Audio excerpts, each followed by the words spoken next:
Hello everyone, welcome to my channel study with Lavisha. मैं लवीशा, आप सभी की UPSC mentor.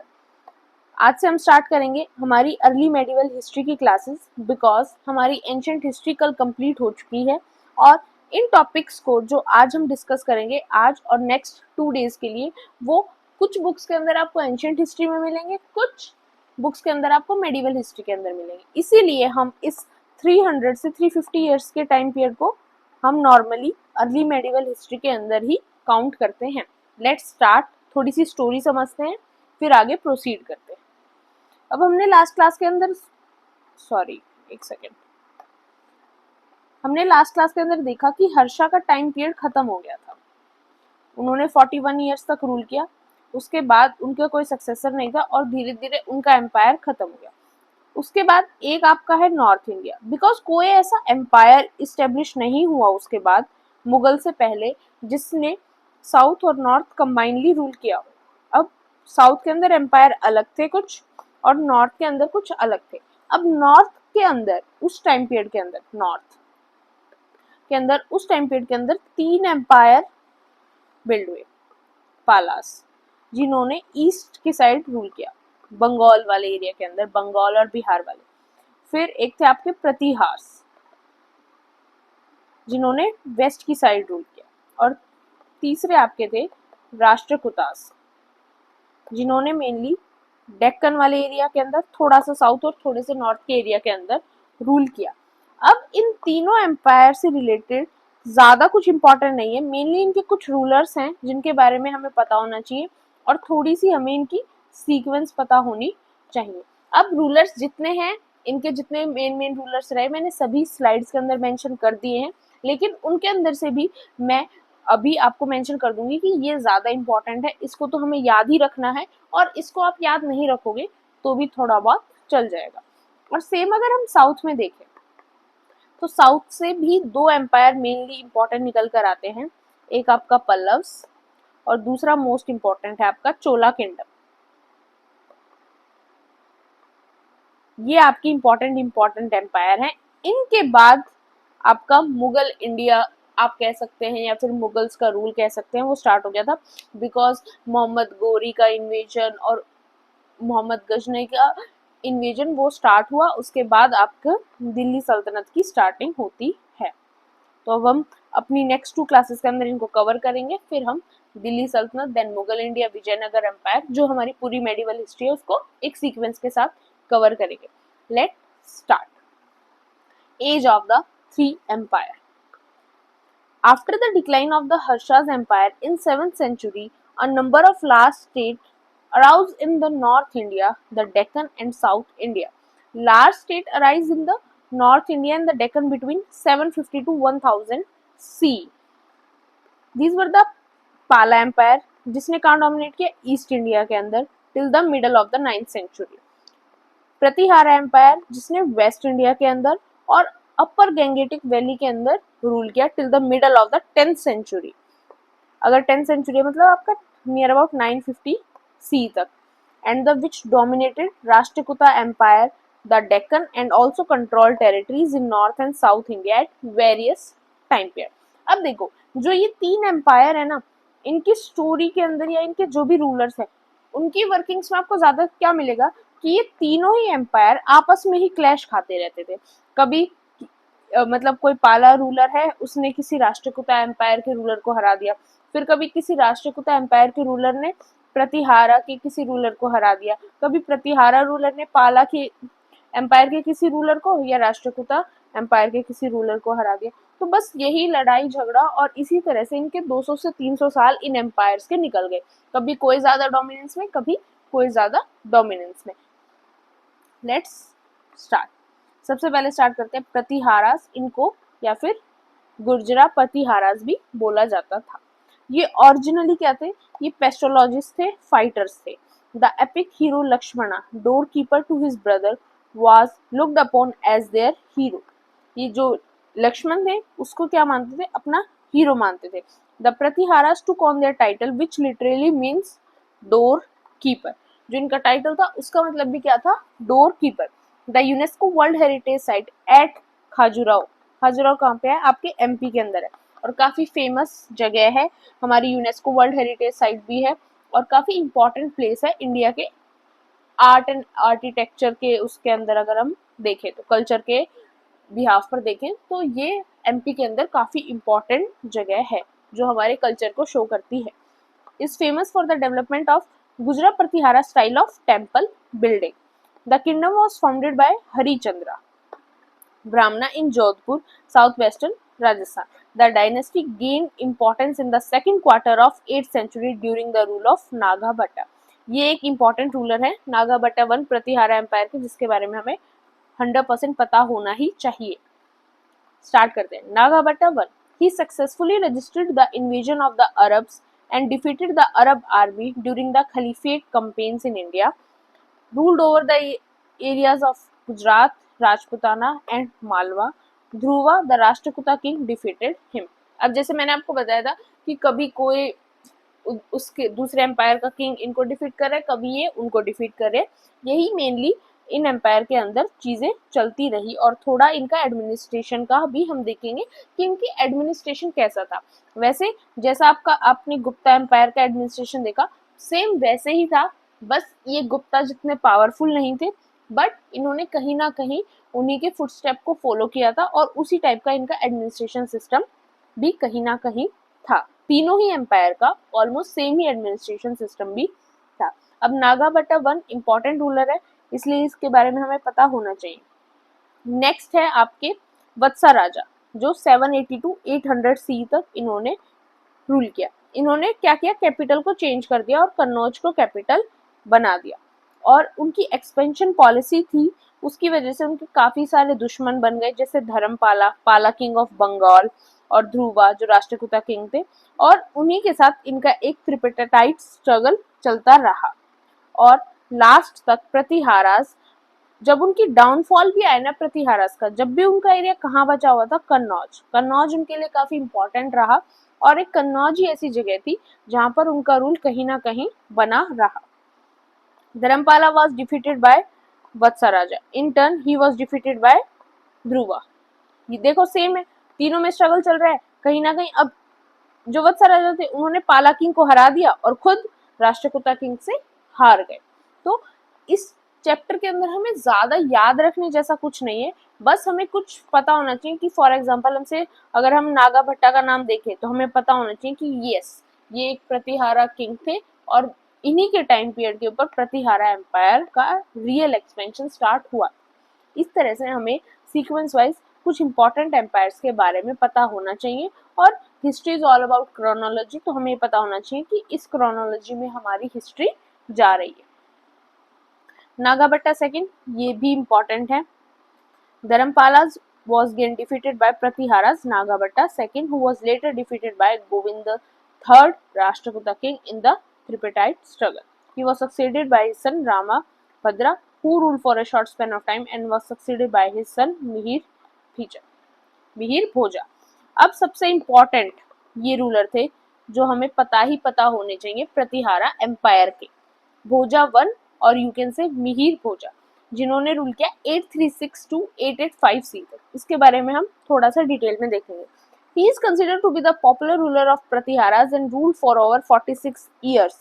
Earlier, he was defeated by Rashtrakutas, the Palas and the Kalachuris, but later with the help of his feudatories, the Chedis and the Guhyals, he emerged successful and won over the Rashtrakutas and the Palas. He had his capital at Kannauj, which was also called Mahodaya. The Braha copper plate inscription, ये भी important है, mentions a military cap at Mahodaya called Sakandavara. He was a great follower of Vaishnavism, ये विष्णु के बहुत बड़े follower थे, and assumed the title of Adi Varaha. His supremacy was acknowledged by the Chandals, the Kalachuris and the Arabs of Sindh. As per the Arab traveler, the Pratihara rulers had the best cavalry in India at that time. He was titled King Bora by an Arab traveler named Al-Masudi. ये भी काफी important है कि आपको पता होना चाहिए कि अल-मसूदी जो ट्रेवलर थे उन्होंने किस राजा के लिए ऐसा बोला और वो किस टाइम पीरियड के अंदर इंडिया के अंदर आए। Next Mahendrapala, He made significant contribution in further extended the Pratihara Empire, reached west to the border of Sindh, north to the Himalaya, east to Bengal, and south past the Narmada. He fought a battle with the king of Kashmir but had to give some of his territory in Punjab, which were won by Bhoja. Adopted the title of Maharaja Dhiraj of Aryavart, great king of kings of North India. मतलब राजाओं में भी जो राजा हो, ऐसा title इन्होंने अपने पास अपने आप को अडॉप्ट करवाया. An eminent Sanskrit poet, dramatist critic named Raj Shekhar adorned his court. His works include कर्पूर मंजरी written in शौरासनी प्राकृत, काव्य मीमांसा, भाला भारता, ब्रिंजिका एंड परपंच पांडव एक्सेट्रा. ये कुछ इनके इंपॉर्टेंट वर्क्स रहे, तो ये भी आपको याद रखने. एक आपको सबसे इंपॉर्टेंट ये राजा याद रखने महेंद्रपाला, एक आपको मिहिर भोजा 100% याद रखने, एक आपको नागाभट्टा 1. ये आपको तीनों याद होने चाहिए. नेक्स्ट है महिपाला 1. इनके टाइम पीरियड पे क्या था कि प्रतिहार्स का डाउनफॉल स्टार्ट हो गया था बिकॉज, और राष्ट्रकूटा जो किंग थे इंदिरा थर्ड, उन्होंने इनको हरा दिया था और कन्नौज को कंप्लीटली डिस्ट्रॉय कर दिया था. And the Rashtrakutas took control over Gujarat as is mentioned by Al Masudi in his accounts. The Pratihara empire had no access to the C.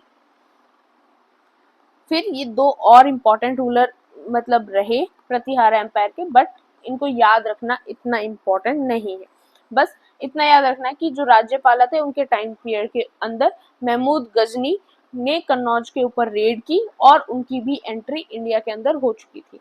In empires के टाइम पे अरब ट्रेवलर्स जो थे वो इंडिया के अंदर आने लग गए थे और अरब की साइड से जो रेड वाला सिस्टम था वो भी इंडिया के अंदर होना स्टार्ट हो गया था, जो बाद में जाके एक्सटेंड हुआ. और कब वो रेड वाला सिस्टम खत्म हुआ इंडिया के अंदर, कि इंडिया के अंदर वो आपका हुआ दिल्ली सल्तनत के इस्टेब्लिश होने के बाद. उससे पहले मोहम्मद गोरी, मोहम्मद गजनी ने काफी बार इंडिया को रेड किया. And Yashpala the last ruler of Pratihara dynasty.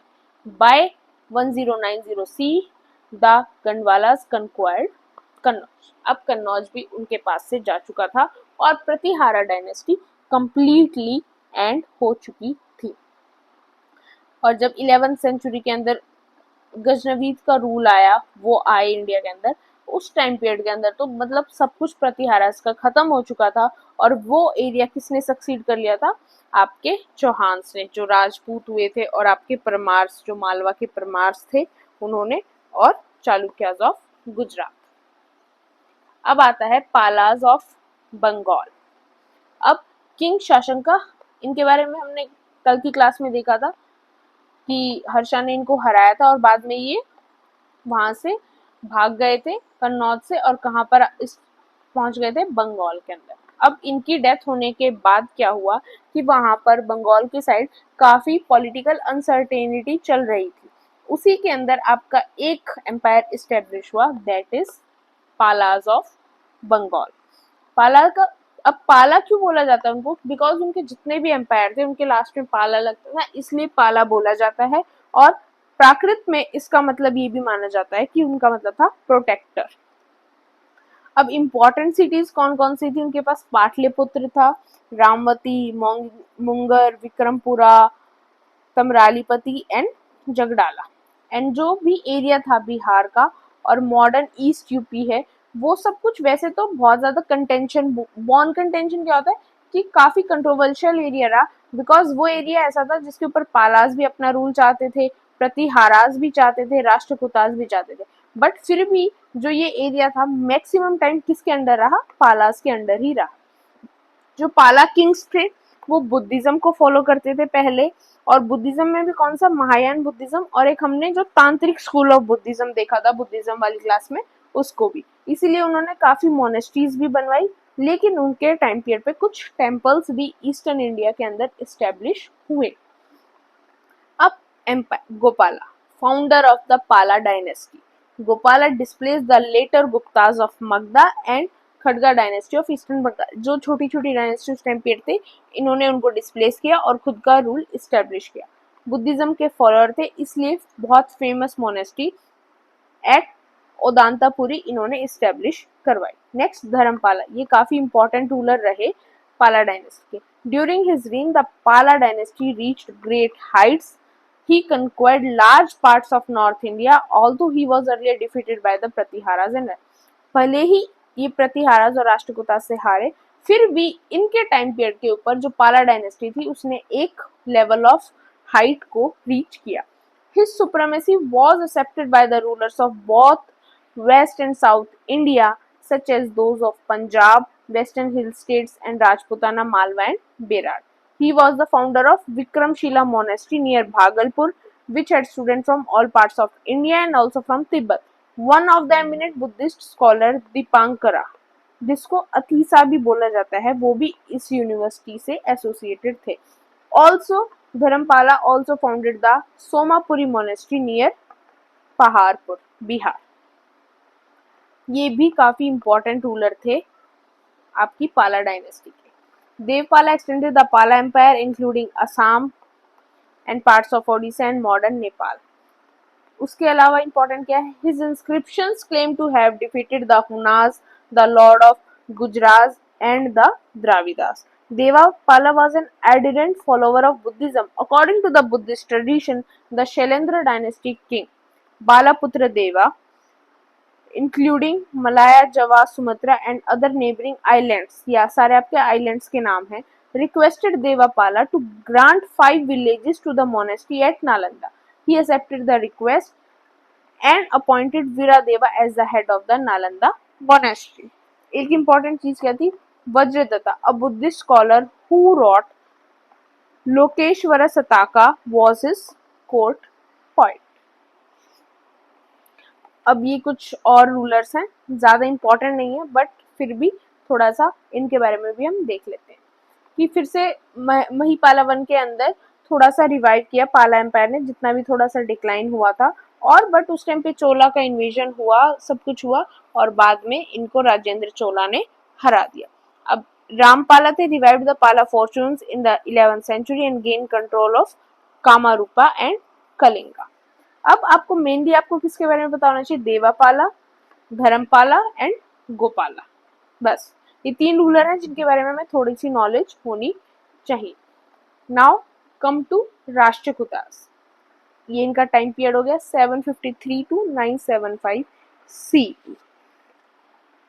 ये क्या थे? पहले क्या थे? ये फ्यूडिटरीज थे चालुक्यास के और इन्होंने अपनी कैपिटल क्या रखी? मान्यखेता और मालखेड़ नियर शोलापुर. हमें कैपिटल पता होनी चाहिए एम्पायर्स की, बिकॉज मैच द फॉलोइंग में कई बार पूछ लिया जाता है. जैसे इनकी मान्यखेतास होगी, प्रतिहारास की हमने देखा, कन्नौज हो गई उससे पहले. और कैपिटल सेम ही होती है, इतना भी डिफरेंस नहीं आता है अगर चीजें सीक्वेंस में हो. अब प्रतिहारास की भी कन्नौज थी, जो हर्षवर्धन की डायनेस्टी थी, वर्धना डायनेस्टी, उसकी भी कन्नौज ही थी.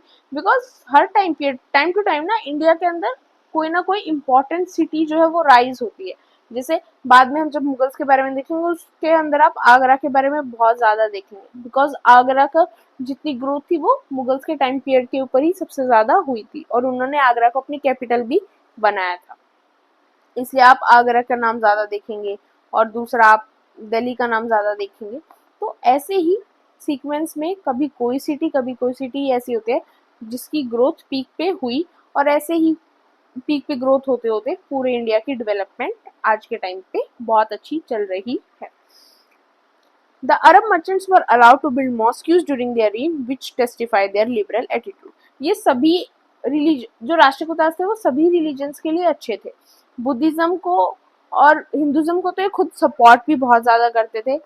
और जो बाद में आपके अरब मर्चेंट जो मुस्लिम धर्म बच गया, आपका इस्लामिक स्टेट, इस्लामिक जो लोग बच गए, उनके लिए भी ये इनका एक एटीट्यूड था कि आप अपने रिलीजन को फॉलो कर सकते हो, अच्छी तरह फॉलो कर सकते हो, आपको उससे रिलेटेड जो भी करना है. पर हाँ, जो राष्ट्रकूटास खुद थे वो प्रमोट नहीं करते थे किसी और रिलीजन को accept Hinduism and Buddhism, but वो लिबरल एटीट्यूड था उनका कि यस वो किसी को परेशान नहीं करेंगे किसी का अगर कोई और रिलीजन है तो. अब इसमें सबसे इंपॉर्टेंट रूलर है आपके Danti Durga, founder of the Rashtrakuta dynasty. He annex the Chalukya king by defeating Kirtivarman second. अभी हमने चालुक्य किंगडम के बारे में नहीं रीड किया है, उसके बारे में भी हम अपनी नेक्स्ट क्लास के अंदर, कल हमारी जो क्लास होगी अर्ली मेडिवल की, जिसके अंदर हम साउथ के किंगडम्स को सभी को देखेंगे, उसके अंदर हम चालुक्यास के बारे में भी बात करेंगे। Thus the Rashtrakuta become the paramount power in the Deccan. He defeated the Gujars and captured Malwa from them.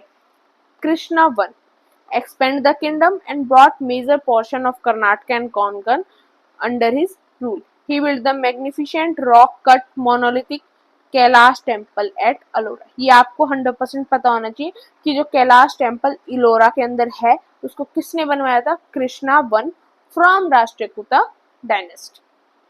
Next Dhruva, ये भी काफी इंपॉर्टेंट रहे बिकॉज इन्होंने पालास को भी हराया और प्रतिहारा किंग को भी हराया था।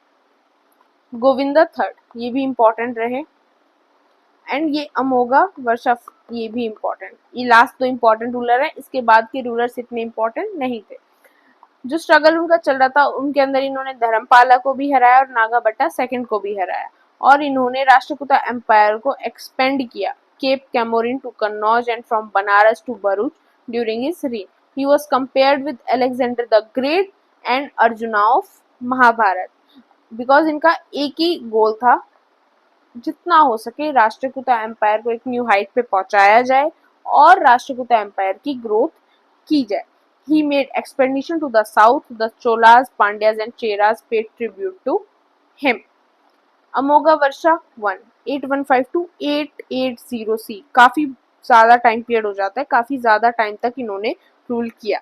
He built the Rashtrakuta capital the city of Manyakheta. इन्होंने, अब वो कैपिटल तो पहले से थी बट इन्होंने उसको बहुत अच्छी तरह बनाया। He made peace with his neighbors. Eastern Chalukyas के साथ इन्होंने पीस बनाया। एक स्मॉल गंगा डायनेस्टी थी उस टाइम पीरियड के, उनके साथ इन्होंने पीस बनाया। पल्लव्स के साथ, जो साउथ की साइड काफी स्टेब्लिश एम्पायर था, उसके साथ भी इन्होंने पीस मेंटेन किया। He patronized art and literature. He himself wrote the famous Kannada work Kavir Marga, Kannada work on poetics. He is called Ashoka of the South. इनको Ashoka of the South भी कहा गया for his peace loving nature and his immense interest in art and literature. Because हमने देखा अशोका का भी इस film के अंदर बहुत ज्यादा इंटरेस्ट था जब हमने मौर्य एम्पायर को देखा था, इसीलिए उन्होंने इतने ज्यादा रॉक एडिक्ट्स, इतने ज्यादा इंस्क्रिप्शंस वगैरह सारी चीजें कराई। इंदिरा थर्ड ग्रैंडसन थे, इन्होंने महिपाला वन को हराया और कन्नौज को हासिल किया। कृष्णा थर्ड, ये किसके लिए? सिर्फ ये अपने एक्सपेंडिशन के लिए फेमस थे बिकॉज इन्होंने चोलास की साइड मार्च किया और उनको हराया टकोलम में, and then he went further south and captured Tanjore as well. He went as far as Rameshwaram and occupied it for some time. He built several temples in the conquered territories, including the Krishnevara temple at Rameshwaram. ये इनकी story थी। And last में the Rashtrakutas patronized Shaivism and Vaishnavism and were tolerant towards other sects like Jainism and Islam. कि उन्होंने Hinduism के अंदर तो दो ही मेन थी चीजें, एक शैविज्म और एक वैष्णविज्म, दोनों को प्रमोट किया, पेट्रोनाइज किया, और थोड़ा बहुत बुद्धिज्म को भी प्रमोट किया, और साथ में जैनिज्म और इस्लाम दोनों ही रिलीजन को टॉलरेट किया और उन दोनों रिलीजन की चीजों के अंदर इंटरफेयर नहीं किया। अब आपको राष्ट्रकूट एम्पायर के अंदर इंपॉर्टेंटली इन दोनों के बारे में पता होना चाहिए और इनके बारे में पता होना चाहिए। ज्यादा मुश्किल नहीं है, एक आधी चीजें ही हमें याद रखनी होती हैं। अगर हम देखें तो इस चैप्टर के अंदर अगर आपने एक बार क्लास ले ली उसके बाद कुछ भी लेफ्ट नहीं रहेगा, उसके बाद हमें और कुछ देखने की जरूरत ही नहीं है। एडमिनिस्ट्रेशन कैसा था तीनों एम्पायर का? सिमिलर था गुप्तास से, पुष्यभूति से और चालुक्य से। अब हमने इन दोनों को नहीं देखा है अभी तक, तो हम गुप्तास से सिमिलरिटी देख सकते हैं। सेम की जो हमारा किंग है वो सब सारे एडमिनिस्ट्रेशन का हेड है, कमांडर इन चीफ है। अब किंग के कुछ मिनिस्टर्स हैं, मिनिस्टर्स को पोजीशंस मिली हुई हैं। फिर एक आपके पुरोहित हैं जो आपके सारे रिलीजियस से रिलेटेड चीज़ों को देख रहे हैं, रेवेन्यू मिनिस्टर है, फॉरेन अफेयर मिनिस्टर, ट्रेजरर हैं, ऐसे करके सारी चीज़ें बहुत अच्छी तरह डिवाइडेड है। तीनों ही एम्पायर के पास बहुत अच्छी आर्मी थी, बहुत अच्छी वेल ऑर्गेनाइज्ड आर्मी थी, और ऐसा बोला जाता है the Palas had the greatest largest number of elephants, Rashtrakutas had the largest number of forts and Pratiharas had the finest cavalry. ये कुछ तीनों एम्पायर की अलग अलग स्पेशलिटी थी related to army, but all over तीनों ही एम्पायर्स की आर्मी बहुत अच्छी थी, इसीलिए तो लड़ते रहे, कोई कंक्लूजन नहीं आता था, कभी कोई जीत जाता था, कभी कोई जीत जाता था, किसी राजा ने, कभी कोई राजा किसी को हरा देता था, कभी कोई, इसीलिए इनका ये जो स्ट्रगल था इतना लंबा चला, बिकॉज आर्मी तीनों ही एम्पायर के पास बहुत अच्छी थी। अब टेरिटरीज कैसे डिवाइडेड थी, आपकी राष्ट्र जो जिसको गवर्नर सुपरवाइज करते थे, फिर आपकी भुक्ति की गवर्नर, गवर्नर तो ये क्या हो गया, राष्ट्र क्या हो गया, पूरी स्टेट हो गई। अब उसके नीचे क्या है, वो प्रोविंसेस हैं जिनको भुक्ति बोला जाए, जिनको हेड कौन करते थे, ऊपरी का। ये सेम आपने गुप्ता एम्पायर के टाइम पीरियड के अंदर भी हमने देखा था। फिर उससे नीचे आपके आ गए मंडल्स। मंडल्स किसको कहा जाता था, डिस्ट्रिक्ट्स को कहा जाता था, जिनको हेड कौन करते थे, विश्वपति हेड करते थे, जो वहां पर रिवेन्यू कलेक्ट करते थे और लॉ एंड ऑर्डर को डिस्ट्रिक्ट लेवल तक मेंटेन रखते थे। फिर उसके नीचे आपका आता था पटाला।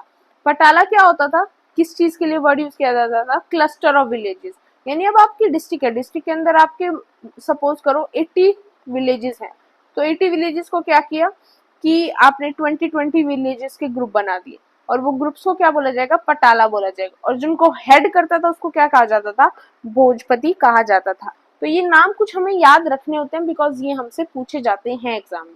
और फिर क्लस्टर ऑफ विलेजेस, तो उसके नीचे क्या बचेगा, आपका विलेज बचेगा, जिसके विलेज हेडमैन होते थे, विलेज अकाउंटेंट होते थे, और मोस्टली जो विलेज हेडमैन की पोस्ट है या विलेज लेवल की जो भी पोस्ट होती थी वो हेरिडिटी ही होती थी, कि फादर से सन को मिल गई, फिर सन से उनके सन को मिल गई, ऐसे ही चीजें चलती थी। उसके बाद जो स्टेट की रिलीजियस पर्सपेक्टिव देखें तो स्टेट काफी सेकुलर थे, अगर वो खुद हिंदुज्म को पेट्रोनाइज करते थे, बुद्धिज्म को पेट्रोनाइज करते थे, कुछ रूलर्स ने जैनिज्म को भी पेट्रोनाइज किया, और मुस्लिम्स को किसी ने पेट्रोनाइज नहीं किया उस टाइम पीरियड तक, but Muslims were allowed to practise their faith by the Rashtrakuta king. But जो राष्ट्रकूटा किंग्स थे उनको मुस्लिम्स के उनके फेथ को प्रैक्टिस करने से प्रॉब्लम नहीं थी, और वो मुस्लिम्स को किसी भी तरह किसी भी रिलीजन के लिए फोर्स नहीं करते थे, और काफी सेकुलर तरीके से मुस्लिम भी आराम से उनके एम्पायर के अंदर अपने रिलीजन को फॉलो करते थे। तो this is all about today's class. कल की क्लास में हम पल्लव्स के बारे में देखेंगे, चालुक्यास के बारे में देखेंगे, and the great Chola empire के बारे में देखेंगे। अगर आपको वीडियो अच्छी लगी हो डू सब्सक्राइब माय चैनल, अच्छी नहीं भी लगी हो देन सब्सक्राइब माय चैनल, और जो प्रॉब्लम लगी उसको कमेंट सेक्शन के अंदर मेंशन करना। पीडीएफ आपको टेलीग्राम चैनल के ऊपर मिल जाएगी, उसका लिंक डिस्क्रिप्शन बॉक्स के अंदर है। अब वीडियो को लाइक करना, शेयर करना, सब्सक्राइब करना।